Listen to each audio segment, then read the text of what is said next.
श्रीलंका के national peoples power के नेता अनुराग कुमारा दिसानायके ने सोमवार को देश के राष्ट्रपति के तौर पर पदभार संभाल लिया।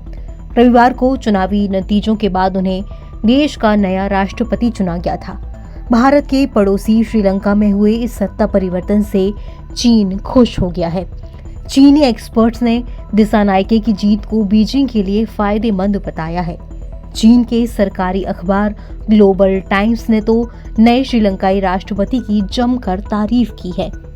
ग्लोबल टाइम्स ने चीनी विशेषज्ञों के हवाले से कहा कि वामपंथी नेता दिसानायके की जीत से चीन और श्रीलंका के बीच संबंधों को और बढ़ावा मिलने की संभावना है।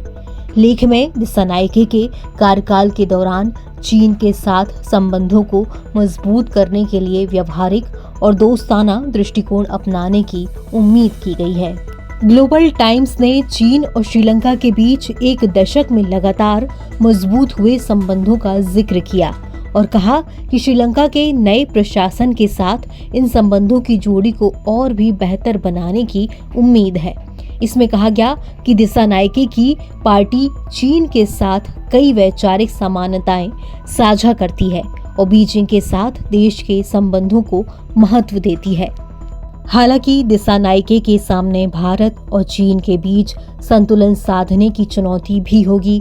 सिंघुआ विश्वविद्यालय में राष्ट्रीय रणनीतिक संस्थान में अनुसंधान विभाग के निदेशक कियान फेंग ने ग्लोबल टाइम्स के साथ बातचीत की और बताया कि नए प्रशासन से चीन और भारत के साथ संबंधों के बीच एक संतुलित रुख बनाए रखने की उम्मीद है, लेकिन नए राष्ट्रपति से भारत पर निर्भरता कम करने और चीन की विकास रणनीतियों के साथ ज्यादा करीबी तलाश करने की संभावना है।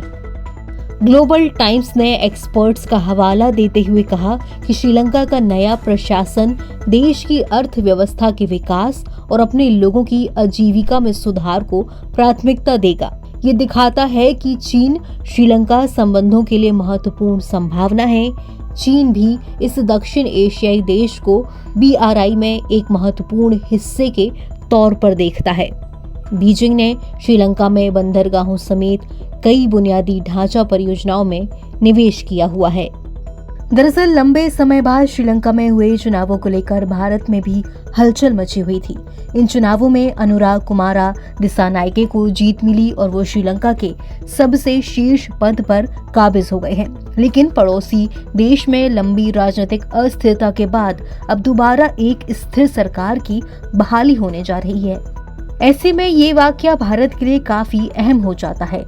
इस साल फरवरी के महीने में अनुराग कुमारा दिसानायके जब भारत आए थे तो किसी ने शायद ही सोचा था कि करीब 7 महीने बाद वो श्रीलंका के राष्ट्रपति बनेंगे। NBT ऑनलाइन की रिपोर्ट।